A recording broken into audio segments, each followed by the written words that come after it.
his third game in a row now because of the injury to Talia Fortunato with that tremendous drive. Fortunato's chance. Well, he hit it there on the volley.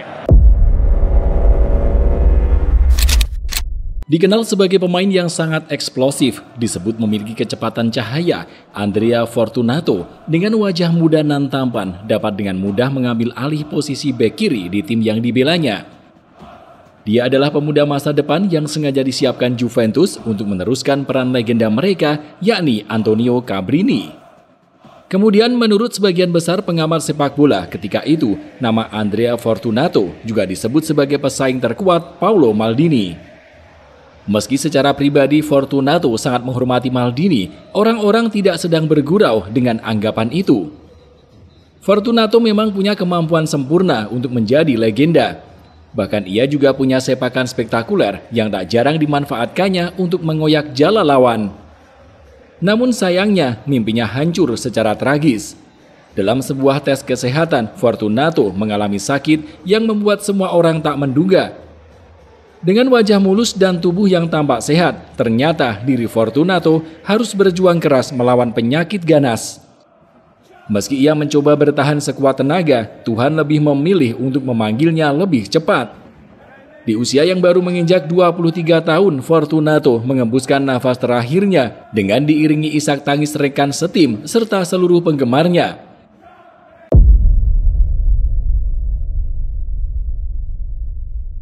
Andrea Fortunato lahir pada 26 Juli 1971 dari keluarga kelas menengah Salerno yang cukup mapan.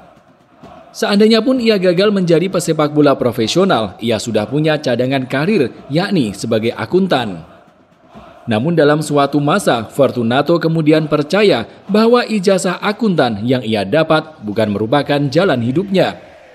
Dia yang juga punya kecintaan terhadap sepak bola lebih percaya bahwa itulah yang menjadi kebahagiaan sesungguhnya. Pada tahun 1989, Fortunato diberi kesempatan tampil di Como, klub yang belakangan naik daun berkat nama Indonesia. Como sendiri sudah tertarik dengan bakat Fortunato sejak usia 14 tahun.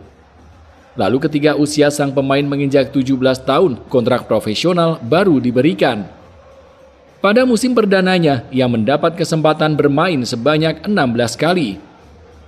Pada akhir musim 1990-1991, Como terdegradasi ke seri C1. Namun kepala Fortunato tak terlanjur pusing, sebab dia memang sudah diincar oleh sejumlah klub besar Italia. Akhirnya, tepat pada 1991, dia direkrut oleh klub tertua di Italia, yakni Genoa. Namun Fortunato tidak langsung berhasil menembus tim utama, I Grifoni, yang masih memiliki bek timnas Brasil, Branco, sebagai bek kiri andalan. Fortunato yang memang tidak sabaran, akhirnya harus rela dipinjamkan ke Pisa setelah bertengkar dengan asisten pelatih Genoa, yakni Sergio Made. Setelah Sergio Made bersama bosnya Osvaldo Bagnoli akhirnya memutuskan untuk hijrah ke Internazionale pada musim 1992-1993, nama Fortunato ditarik kembali oleh manajemen Genoa bersama pelatih baru mereka, Bruno Giorgi. Keputusan Bruno Giorgi untuk memberi jaminan starter kepada Fortunato kemudian menjadi hal yang paling menguntungkan buatnya. Sebab bersama Christian Panucci saat itu, Fortunato menjelma menjadi salah satu pemain kunci dan sekaligus menahbiskan dirinya sebagai salah satu prospek cerah persepakbolaan Italia. Menjadi salah satu pemain muda yang banyak diincar bersama dengan Panucci, keduanya lantas berpisah jalan. Ketika Panucci direkrut Milan pada musim 1993-1994, Fortunato akhirnya juga direkrut oleh Juventus yang waktu itu dilatih oleh pelatih legendaris Giovanni Trapattoni. Saat membela Juventus inilah, meskipun singkat, Fortunato mencapai puncak karirnya. Kehebatannya sebagai bek kiri muda yang brilian diakui oleh publik bola Italia. Dia saat itu disebut telah disiapkan sebagai pengganti legenda Juve Antonio Cabrini. Ekspektasi Giovanni Trapattoni terhadap Fortunato memang sangat tinggi.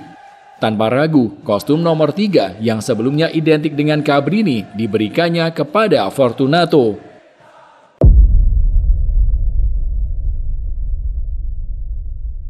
Bukan bualan belaka, Fortunato memang menjadi sosok muda yang sangat handal. Gaya bermainnya memang serupa dengan Cabrini. Tanpa kenal lelah, pemain bertinggi 178 cm itu menyisir sisi kiri lapangan.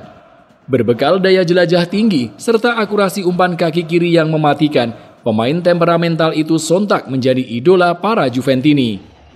Berkat performa yang amat menjanjikan bersama Juve di musim pertama itu pula, Fortunato mendapat perhatian dari sosok pelatih timnas Italia Arrigo Sacchi. Oleh Sacchi, Fortunato diberi nomor punggung 3 untuk menggantikan Paolo Maldini yang berhalangan tampil. Dia merasa sangat senang dan merasa bahwa Sacchi dan asistennya kala itu, yakni Carlo Ancelotti, sangat mempercayainya. Pada 22 September 1993, dalam sebuah laga pra-Piala Dunia melawan Estonia di Tallinn, Fortunato mendapat kesempatan pertama dan satu-satunya bersama timnas Italia. Pada pertandingan yang dimenangi Italia 3-0 tersebut, Fortunato menunjukkan bahwa ia adalah sosok yang tepat untuk menjadi cadangan sekaligus penantang serius Maldini sebagai bek kiri timnas. Bahkan saat itu Sacchi tengah mempertimbangkan betul untuk membawa nama Fortunato ke ajang Piala Dunia 1994 yang digelar di Amerika. Namun secara perlahan Fortunato mulai menunjukkan gejala sakit yang kemudian berpengaruh besar pada penampilannya di lapangan. Sebuah penyakit kemudian ditemukan dan sangat mengejutkan publik Italia saat itu.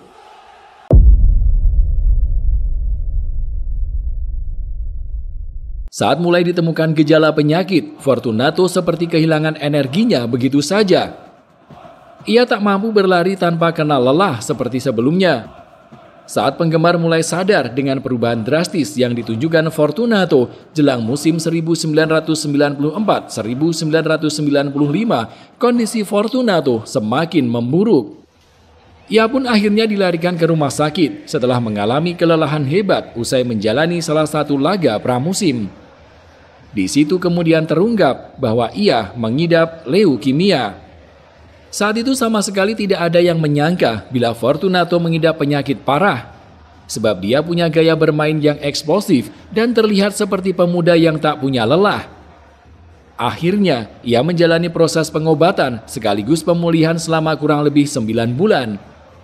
Pada 22 Februari 1995, Fortunato akhirnya berhasil kembali ke tim utama. Ia dipilih oleh Marcelo Lippi ke dalam tim yang dipersiapkan untuk menghadapi Sampdoria meski ia tidak bermain. Saat semua kembali terlihat normal, takdir tampak tidak mengizinkan Fortunato berlari lebih jauh. Ia kembali dinyatakan mengidap penyakit yang kali ini adalah pneumonia. Setelah energinya tampak habis untuk melawan penyakit leukemia, Fortunato kehabisan tenaga dan gagal memenangi pertarungan melawan pneumonia. Tepat pada 25 April 1995, Fortunato dinyatakan meninggal dunia. Pada hari pemakamannya di Salerno, sekitar 5.000 orang datang untuk memberi penghormatan terakhir, termasuk para pemain Juventus, Salernitana, dan figur-figur penting sepak bola Italia lainnya. Meski hanya bertahan selama 2 musim di Juve dan sosoknya kini telah tiada, kenangan akan bakat yang sangat luar biasa bernama Andrea Fortunato tak pernah lenyap oleh masa. Kematiannya masih terus dikenang hingga sekarang. Terlebih ketika mengetahui bahwa dirinya memang punya bakat mengagumkan sekaligus masa depan yang dianggap cemerlang.